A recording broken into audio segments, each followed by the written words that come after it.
పర్మనెంట్గా ఇలాంటి మాటలు రాకుండా ఉండాలంటే నాకు ఏం చేయాలో చాలా బాగా తెలుసు నాకు.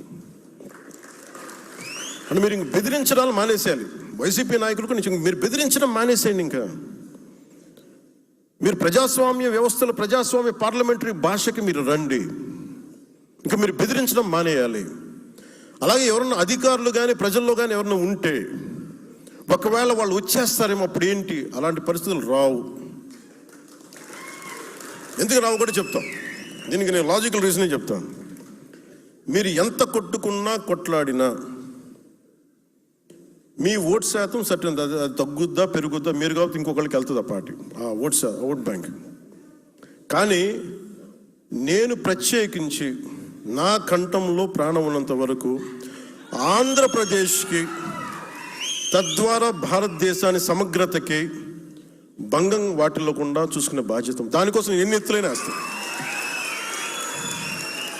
అవసరం అయితే అంటే అందుకనే చెప్తున్నా, మీరు ఆ భాషను వదిలేయండి. మీరు గొప్పగా మీరు వెళ్ళండి, నాకు ఇబ్బంది లేదు. కానీ మీరు రౌడీలను వెనకేసుకొస్తాం, గంజా చేసే వాళ్ళని మేము వెనకేసుకొస్తాం. తెనాల్లో గంజా రౌడీలను పోలీసులు పెడితే వీళ్ళు వాళ్ళకి మద్దతుగా పోలీసులకి వెళ్ళారు, వీళ్ళు మన జ్యుడిషియరీకి వెళ్ళారు, న్యాయ వ్యవస్థకి. న్యాయ వ్యవస్థని ఈ రోజున ఏదైనా చేద్దామంటే పోలీసులు ఇబ్బంది పడతాం సార్, చేస్తే మళ్ళీ పోలీసు మనకి కేసులు పెడతారేమోనని, జ్యుడిషియరీ కేసులు అవుతాయేమని, జ్యుడిషియరీ మేము సమాధానం చెప్పాల్సి వస్తుందని. మళ్ళీ లా అండ్ ఆర్డర్ మరి ఎలా హ్యాండిల్ చేస్తాం? మరి ఒకవైపు ఏమో జ్యుడిషియరీలో ఢిల్లీ హైకోర్టు అయితే నాకు రిమెంబర్, నాకు సరిగా ఎగ్జాక్ట్ డేట్ గుర్తులేదు, కానీ ఒక ఢిల్లీ హైకోర్టు జడ్జి ఒక ఆయన మాట్లాడింది, ఒక రేప్ జరిగితే అంగచ్ఛేదం చేయండి వాడు చేసిన వాడికి, అంత కోపం వచ్చేసింది ఆయనకి. మరి దెబ్బ కూడా కొట్టకూడదు క్రిమినల్ అంటే మరి ఏం చేయాలి? తప్పు చేసిన వాడిని దెబ్బ కూడా కొట్టకూడదు అంటే మనం చేసుకునే క్రిమినాలిటీ ఎక్కడ ఆగుతుంది? నేరాలు ఎక్కడ ఆగుతాయి? ఒక 10 మంది కూర్చొని, ఒక ఫ్యామిలీ ఒక హోటల్కి వెళ్దామో లేదంటే ఒక బీచ్కి వెళ్దామంటే 10 మంది కూర్చొని రౌడీలు ఏడిపిస్తామంటే వాళ్ళు ఎక్కడికి పారిపోతారు? క్రిమినల్స్ వస్తే, పోలీసులు నిలబడకపోతే. అందుకని మీరు పదవి బాధ్యతలో ముఖ్యంది లా అండ్ ఆర్డర్ చాలా చాలా బలంగా ఉంటుంది. మీ స్థాయిలో మీకు కనిపిస్తే స్థానిక పోలీసులకు, పనిచేసే పోలీసులకు మీరు మద్దతుగా నిలబడండి, బలంగా నిలబడాలి. తప్పులు జరుగుతున్నాయి, కరెక్ట్ చేయండి వాటిని. అంటే క్రిమినాలిటీ మీకు కనుక పెరిగిపోయింది అంటే మటుకు ఈ రాష్ట్రాన్ని ఎవడు బాగు చేయలేడు. అందరికీ భయాలు ఉన్నాయి. వాళ్ళు ఐఏఎస్లు కావచ్చు, ఐపీఎస్లు కావచ్చు, వాళ్ళందరికీ వ్యవస్థను అందరం చంపేశారు. పొలిటికల్ లీడర్షిప్ మెల్లిగా వ్యవస్థను చంపేసింది. అంటే ఒక అధికారి వస్తే, ఒక పొలిటికల్ లీడర్షిప్ 10 మంది అనుకుంటే తప్ప ఏమి చేయలేని పరిస్థితికి వచ్చింది. మీరు అలాగే నేను కొన్నిసార్లు ప్రైవేట్ సెటిల్మెంట్స్ మనం చేయకండి. మీరు ఒకళ్ళు చేయాల్సి వస్తే అది చాలామంది కూర్చోబెట్టి చాలా జాగ్రత్తగా చేయండి. అవి కొన్నిసార్లు ఎవరు లేకుండా మన దగ్గరికి వస్తారు, నేను అర్థం చేసుకోగలను. Private settlements, land disputes. కానీ దాన్ని మీరు అవకాశంగా తీసుకొని, మన పదవులు అవకాశంగా తీసుకొని దయచేసి అవన్నీ చేయకండి. అది ఎందుకు వద్దంటే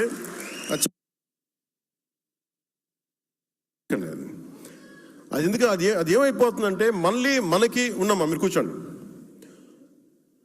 అది ఏం జరుగుద్ది అంటే మనం కనుక మనం కనుక కరెక్ట్ చేయకపోతే మనకిను ప్రీవియస్ గవర్నమెంట్కి తేడా ఏముంటుంది అది మీరు ఆలోచించండి. ఈ రోజున మీకోసం చొక్కాలు చించుకొని రోడ్ల మీద ఆడపిల్లలు ఇబ్బంది పడి వచ్చి ఓట్లేసినందుకు మనం కృతజ్ఞతగా మనం వారికి ప్రజలకి నిలబడకపోతే మనందరం తలదించుకోవాల్సి వస్తుంది. నేనైతే తలదించుకోను. నా పార్టీని మొత్తం ప్రజలకే, నేను ప్రజల సమస్యను నేను వినదలుచుకున్నాను. వారి సమస్య కోసమే, వారి అవసరం మేరకే నేను ఉంటాను. నాకు పార్టీ కంటే కూడా ప్రజలు చాలా, భద్రత చాలా ముఖ్యం నాకు. కూర్చోమ్మా, నువ్వు కూర్చో. సభా సంస్కారం ఉండాలి కదా మీకు, భద్రత మీకు. సో లా అండ్ ఆర్డర్ మటుకు you have to get into control. మీ చేతుల్లోకి రావాలి, చెప్పాలి. ఇష్టరాజ్యంగా చేసేస్తున్నారు అందరూ. ఎందుకంటే ప్రజలు ఒకసారి తిరగబడ్డారంటే ఇప్పుడు ఏం చెప్పరు మీకు. ఎలక్షన్లు వచ్చేవారు ప్రజలు ఎవరు చెప్పరు, మీరు గుర్తుపెట్టుకున్నది. మన నాయకులు కూడా అదే చెప్తున్నారు, మీరు ప్రజలు ఇప్పుడేం చెప్పరు, భయపడతారు. కానీ ఎన్నికలు వచ్చినప్పుడు మటుకు వాళ్ళ కోపం అప్పుడే చూపిస్తారు, గత ప్రభుత్వానికి చూపించినట్టుగా. అది మర్చిపోకండి. అది ఎప్పుడు మర్చిపోకండి. సమస్య కోపం వచ్చిన రోజున వాళ్ళు ఏం చేస్తారు, మనం అప్పుడు కష్టాలు వస్తాయి. నాకు ఎందుకు భయం లేదని, నాకు ఓడిపోయినా గెలిచినా నేను ఎప్పుడు మారలా. నేను ఎప్పుడు ప్రజల కోసం పనిచేస్తాను, ప్రజల కోసమే పనిచేస్తాను. అందుకని మీరు దయచేసి 2 చేతులు జోడించి చెప్తున్నాను, దయచేసి ప్రజల్ని ఇబ్బంది పాలు చేసే ఈ పవర్ని దయచేసి మిస్యూజ్ చేయకండి. నేను మిస్యూజ్ చేయను. మీరు మిస్యూజ్ చేస్తానంటే చూస్తూ కూడా కూర్చోను.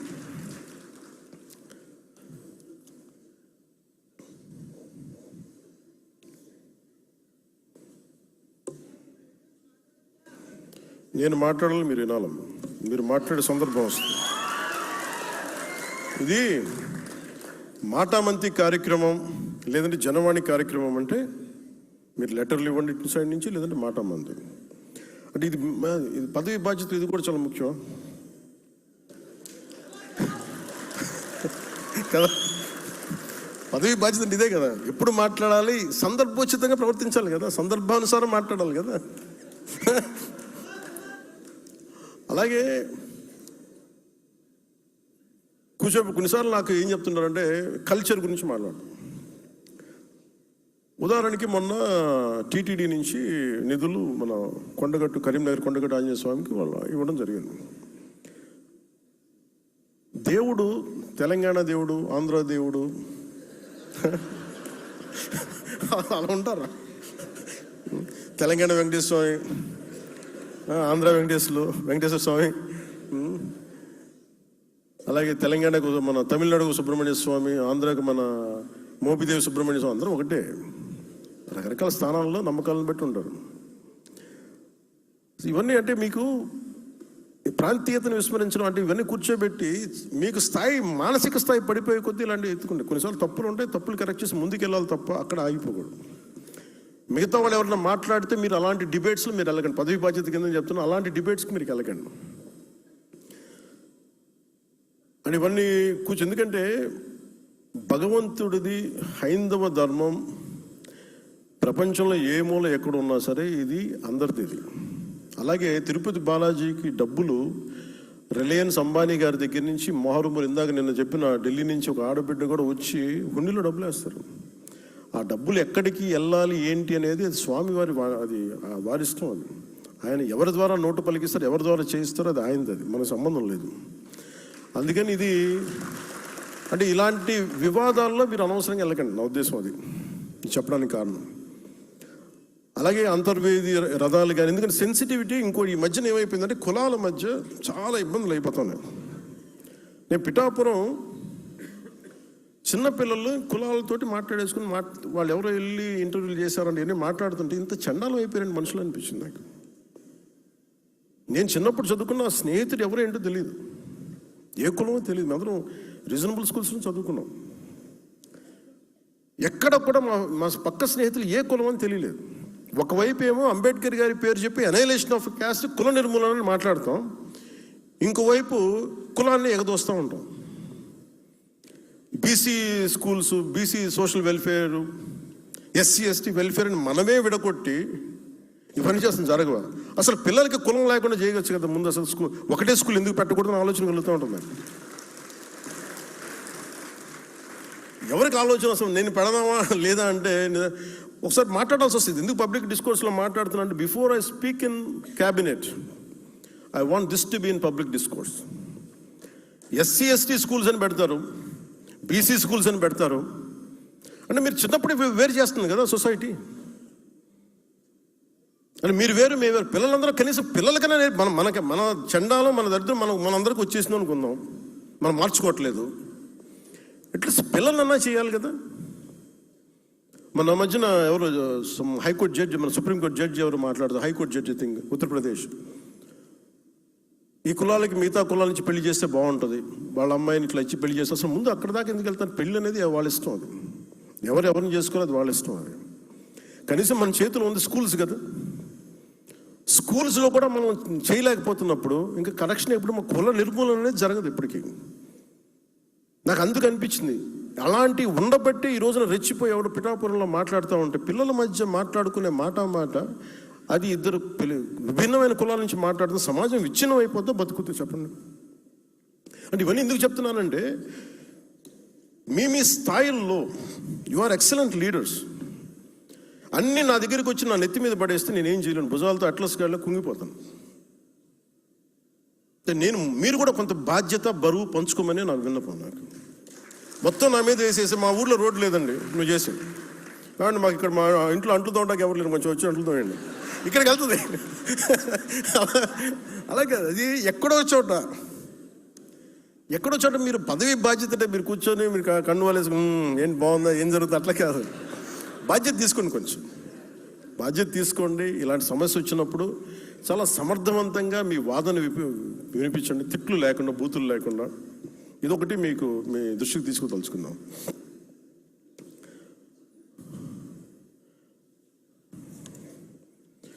ఇది మనకి rarest of the rare opportunity. 3.5 years ఇంకా సమయం ఉంది. పిఠాపురంలో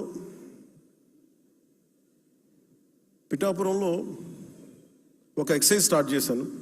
ఒక 10 పార్టీ పెట్టిన ఆల్మోస్ట్ ఒక 10 years పైన తర్వాత స్టార్ట్ చేశాను. అందరూ అంటున్నవాళ్ళు మీకు బూత్ కమిటీలు లేవు, మీకు వార్డు కమిటీలు లేవు అంటే, అసలు ముందు నడవాలి కదా. పార్టీ నడిపిన తర్వాత, జనం వచ్చిన తర్వాత పెడతాం. ఏమీ లేకుండా ఎక్కడి నుంచి వస్తాయి? అందరూ రాత్రి పుట్టేశారు. లేదంటే కాంగ్రెస్ పార్టీ సడన్గా వైఎస్ఆర్ కాంగ్రెస్ పార్టీ అయిపోతే వాళ్ళకు ఉంటుంది అది. మాకు అలా కాదే, మా పంట మేము వాళ్ళకు ఉంటాయి. వాళ్ళ నాన్నగారు ముఖ్యమంత్రులు ఉండొచ్చు, బాబాయిలు ఇంకోలా ఉండొచ్చు, తర్వాత చంపేసేది వేరే విషయం అనుకోండి.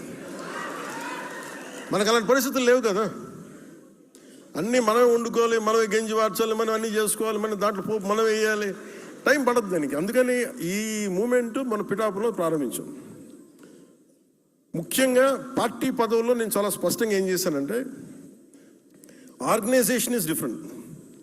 జనసేన ఆర్గనైజేషన్ బిల్డింగ్కి జనరల్ సెక్రటరీగా రామతల్లూరి గారిని పెట్టాం. ప్రత్యేకించి వారిని ఎందుకు పెట్టామంటే, ఈజ్ ఆర్గనైజేషనల్ బిల్డింగ్ స్కిల్స్ ఉన్నాయి ఆయనకి. ఆయన పంపించి పిఠాపురం పంపించి ఆ మోడల్ మిగతా మీ నియోజకవర్గాలు మీరు కూడా చేయాల్సి అందుకని చెప్తున్నాను. దాదాపు 53 గ్రామాల్లో 51 గ్రామాలకి అన్ని వార్డుల కమిటీలు నియమించేసాం, అన్ని ఇంక్లూడింగ్ బూత్ కమిటీలతో సహా. ఎట్లా చేసాం? అది నాకు నచ్చిన వాళ్ళను, లేదంటే మన నాయకులు నచ్చిన వాళ్ళో పెట్టలా. 10 మంది జన సైనికుల్ని, స్థానికంగా ఉండే వీరమహిళలందరూ కూర్చోబెట్టి, మీకు ఎవరికి కావాలి మీ నాయకుడు ఎన్నుకోండి అంటే, చాలా వరకు అసలు ఏకపక్షంగా మాకు ఈ వ్యక్తి ఉంటే సరిపోద్దని వచ్చిన గ్రామాలు ఉన్నాయి. లేదు కొంచెం ఓటింగ్ అంటే ఓటింగ్ పెట్టుకున్న గ్రామాలు చాలా ప్రజాస్వామ్య పద్ధతి, చాలా డెమోక్రటిక్ మీన్స్లో చేశాం. ఇది ప్రతి నియోజకవర్గానికి ఇది ఒక మోడల్ అవ్వాలి. ఇవన్నీ ఎందుకు చేస్తున్నాం అంటే, మీరు రేపొద్దున స్థానిక సంస్థల్లో మీరు బలంగా నిలబడాలి అంటే, మీరు ఇప్పటి నుంచి చేసుకోకపోతే స్థానిక సంస్థల్లో మనం పోటీ చేసే సీట్లు మీరు బలంగా నిలబడలేరు. మీరు సెకండ్ ఇన్ ఫీల్డ్లో అయిపోతారు, జాగ్రత్త. అందుకని చెప్తున్నాను, మీరు కంపల్సరీగా చేయాలి. అలాగే ఈ పోటీ చేయాలనుకునే వారికి స్థానిక సంస్థల స్వరూపం, వాటి ద్వారా చేయగలిగే సేవ, అభివృద్ధి గురించి తెలుసుకోవాలి.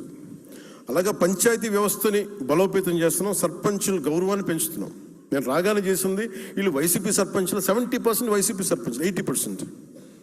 మరి ఫస్ట్ 10,000 మొత్తం డబ్బులు విడుదల చేసాం. 15th ఫైనాన్స్ కమిషన్ నిధులు కూడా వెళ్ళినాయి అంటే, వాళ్ళు మన వాళ్ళని కాదు, వ్యవస్థను బతికించడానికి వాళ్ళ వైసీపీ సర్పంచ్లను వాళ్ళ ఖాతాలో డబ్బులు పడ్డాయి.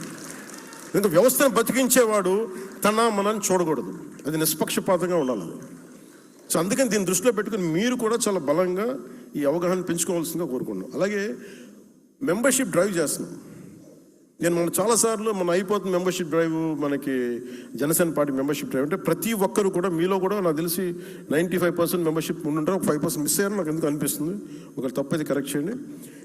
అంటే కొన్నిసార్లు మెంబర్షిప్ ల్యాబ్స్ ఉందేమో చూసుకోండి. మెంబర్షిప్ లేకుండా జనసేన పార్టీకి పదవి పొందడం తప్పదు. సో దయచేసి ఎవరైనా ఉంటే, ఒకళ్ళిద్దరు ఉంటే దయచేసి దాన్ని కరెక్ట్ చేసుకున్నాను. ఎందుకు నేను ఈ విషయం చెప్తున్నానంటే, ఈ పిఠాపురం ఎన్నికలు మనకి